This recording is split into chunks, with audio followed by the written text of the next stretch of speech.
So recently, StarCitizen released images, or shall I say, leaked images of a new snub fighter coming out for Misk, known as the Mirai Fury. Now, the Fury comes in two different variants. There's the more missile-oriented variant with, I think, 12 size 2 missiles and 8 size 1s, sporting 4 size 2, hard points on the wings. Do we call them wings? TIE Interceptor? It's just like... I don't know how I feel about the Futurama version of the TIE Interceptor. And I mean this with no disrespect. I find it funny that a ship that resembles a TIE Interceptor, and for those of you guys who watch my stream, you know everything I do is based around the Empire from Star Wars. Not only is it something that looks like a Star Wars ship, or sort of is inspired by a Star Wars ship, is a snub fighter, which I've been also asking for a long time. I feel like in a certain kind of way, this is CIG telling me, like, we're listening, Avenger. And then they do this, and I feel like there's tons of people at the office that are like, I can't wait for Avenger to review this ship. Like, that's exactly what he wants. It's a TIE Interceptor, but a snub fighter. It's exactly... I hate this thing. I hate it. It's... Oh, God. I don't mean this in a mean way. I don't see what's happening here. I mean, it's basically a hammerhead turret with 4 little weird balls stuck to the back of it. In terms of its size, as we can see here, like it's very tiny, which is really cool because you can just kind of shove them in all the little corners of your ship, and just, everybody can now have a fighter in there. Freelancer, Drake, you name it, you can put this thing anywhere. Anything that you can put an Ursa rover, you can put a Misk Mirai, right? So it's I get it. This thing kind of looks to me like the ship from Guardians of the Galaxy, the first one where Rocket's flying that little escape pod with God knows what on it. Like that's what I thought of when I first saw this. When somebody posted that it's supposed to kind of look like a TIE Interceptor, I had to like kind of force myself to look at it and be like, oh yeah, okay, I can see the resemblance, and then we have this little blast shield that comes down for the missile variant version. Look, I am all for adding snub fighters. I really truly am. I think every manufacturer should have a snub fighter. I think Misk. I think Aegis should have a snub fighter. I think Anvil should have a snub fighter. I think Drake should have a snub fighter, please. I think there's a lot of manufacturers that would do really well with snub fighters. And I think they're a great little tool to have for later on. And again, right, like we were talking about being able to fit these things in pretty much anything. As we can see here, they fit very comfortably inside a Caterpillar. So you can have 4 on the right side, 4 on the left side, and then I think 2 in the front. So 8, 9, 10. That's 10. You know what I mean? So it's just, it's exciting. It's exciting. You know what I mean? I am of the opinion that I think my prediction for this fighter is going to be resoundingly underwhelming, and I think for multiple reasons. One reason, I think, because the majority of Star Citizens who play the game simply do not have the skill set, and I don't mean this in a rude way, I don't believe they have the skill set to get the most out of a little ship like this. It has, I think, less hit points than even the Misk, Archimedes, which to me is snub fighters perfected right now. I really don't see this thing competing against the Archimedes, because everything great about the Archimedes that makes the Archimedes snub fighter effective is its top speed, its profile when facing the enemy, and essentially its fuel consumption.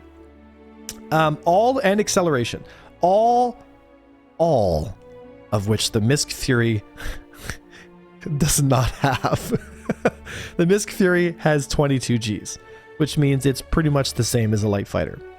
Also, when the ship's deployed and it's facing towards its enemy, you'll notice that the Mirai, you know, it's actually quite, like, it's actually larger than a Kruger Archimedes when you're facing directly front on it, right?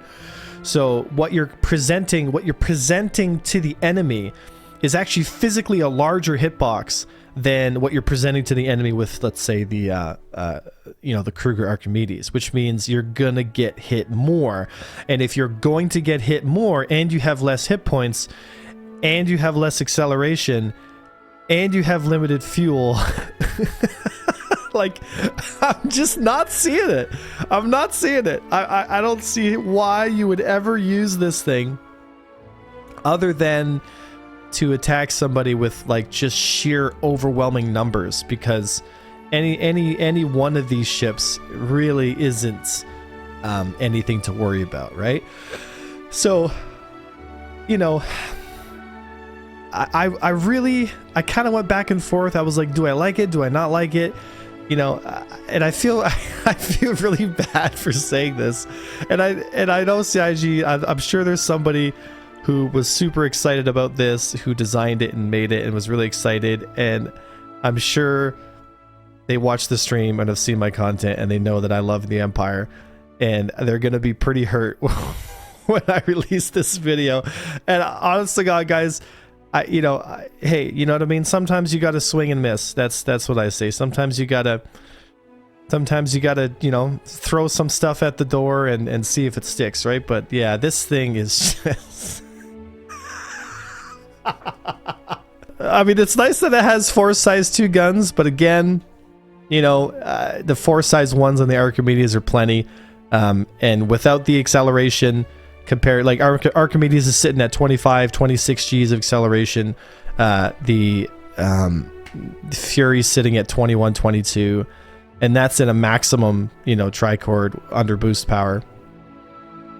You know, it's just a Gladius or an Arrow, like, it's just going to get right up on this thing, and you're going to one pass them, right? As soon as you get a few shots in with the Gladius, and you're going to hit them, because the physical hitbox, even though the ship is smaller, what's happening is when you're facing towards the enemy, like I said before, you're physically a larger target. It's much similar to, or it's a lot similar to the Cartual's problem, where the Cartual has insane acceleration, it's insane speed, all these things, but like, it's so large that when you face towards it, I mean, anybody can hit the thing, right? I mean, the only way to get away from damage in the Card 2 is to get so close to the guy that he can't even, you know, get you off them, right? So, yeah, I think the general public in Star Citizen is not going to be able to utilize this thing effectively. I think a lot of people are going to step into this thing and they're going to be like, yay, a new little stuff, and they're going to get immediately killed, you know, and they're going to be like, this thing's silly. I think in a group, it's going to be a fun choice, because you can pretty much put these things, they're little pocket fighters that you can put pretty much anywhere, you know, and they have 4 size 2 guns. So, you know, I mean, if you swarm people, then yeah, I mean, you know, you can do some damage, right? But you can swarm people in Archimedes. You might not be able to have as many Archimedes, but I can tell you right now, the Archimedes are a significantly better snub fighter platform. And like I said, for all those other reasons as well, there's nothing stopping you from using like a group of light fighters. You know, if you swarm people in 20 snubs, I mean, why not swarm them with 20 arrows, right? If you've got the manpower to do it, like, why would you choose these things, right? And if you're going to do a carrier-based option, why wouldn't you do the Archimedes with significantly more fuel, significantly higher speeds and accelerations, which means you control the dogfight? You know, I'm just not seeing, you know, I'd rather take a fight with a few less fighters, but have way more sustainability and dogfight capability than have a whole bunch of these little pocket, whatever they are, and have half of them get killed in a fight, you know. So I just don't see, yeah, I don't see the current balance with this thing, making any waves. I think it'll come out and it'll be like the latest, greatest kind of thing to fly around, and it'll be fun, and people will have a lot of fun with them. But I think the limited fuel capacity is going to really bite people in the butt, and it's going to be a lot more difficult to keep them maintained and operational than you might think, because there is no way for us to manually refuel them. Like, it's not like I can land my Fury on my Caterpillar and have somebody on the Caterpillar walk up with a jerry can and glug, glug, glug, glug, glug, fill up the ship. No, I have to go to a ArcCorp mining on a moon, or I have to go and bring a Starfare with me or something. So, I mean, actually, now that I think about it, you know what this thing would be really good for? If that's actually a great idea. If you're using a MISC Starfare Gemini or a Starfare, you can stack a whole bunch of these little goofballs in the Starfare. So you can have like 5 or 6 of these things. And so you have some defensibility if you have the manpower on the Starfare. Because we all know the Starfare is, I mean, if you get attacked by a group of fighters, I mean, there's not much you're going to be able to do about it. You're going to die, right? But at least with these little snubbies, you'd be able to defend yourself. But again, without the top speed, if you get interdicted, you can't chase down the interdictor and engage them, because the Mantis is sitting at like 13 something meters per second, whereas these things are sitting at like 1200. So you're not going to have the speed. So it's just, I mean, if they gave the reins to me for a day and they let me tune stuff, I mean, I would make sure that all snub fighters had at the minimum 1300 meters per second, right? I don't know why the Merlin, the combat version of the Merlin, is 1000 meters per second. I don't understand. Don't understand why it's 1000 meters per second. These snub fighters should have the maximum flexibility possible, which means the ability to engage and disengage should be the maximum on the snub fighters, because they are as niche as you could possibly imagine, right? They're the tiniest fighter, which means you have to have the highest skill ceiling to get the most out of the fighter, right? Which means if you make a mistake, you're dead. You take a trade when you're not supposed to, you're dead. You run out of fuel, you're dead. You miscommunicate with your team and you get lost, you're dead, right? You take a bad turn, you're dead. You take a bad turret hit, you're dead. And like, I can go on and on and on, right? You take a missile hit, you're dead, right? So, unlike a light fighter where you can, you have some room to make mistakes and you have some flexibility and you have the quantum drive, right? Don't forget too, these snubs don't have quantum drive, so they're absolutely locked to whatever ship they're protecting, right? So give them the ability to protect their ship. Excuse me. So anyway, sorry for the rant, guys. I just, people have been asking me for my thoughts since I am so heavy into PvP, and I look at things through the PvP lens. Will I think these things are fun for the average, the average Trader Joe? Yeah, I think they're fun. I mean, you can stack them in pretty much anything, but don't forget too, if you're hauling boxes and stuff, I mean, you need that cargo space for hauling stuff, right? So, you're going to be limiting yourself pretty heavily on how much money you can make per run based on how many of these little goofballs you want to stack in your ship, right? So I know we're going to have a lot of fun with the 890 jump, because the 890 jump, we're going to stack these things in the front and in the back, and we're just going to go to town on it, right? But I think you'll see more of these little things for Pyro. I think Pyro, you'll start to see these little snub fighters, because you can carry them in larger vessels and you can kind of bring them around.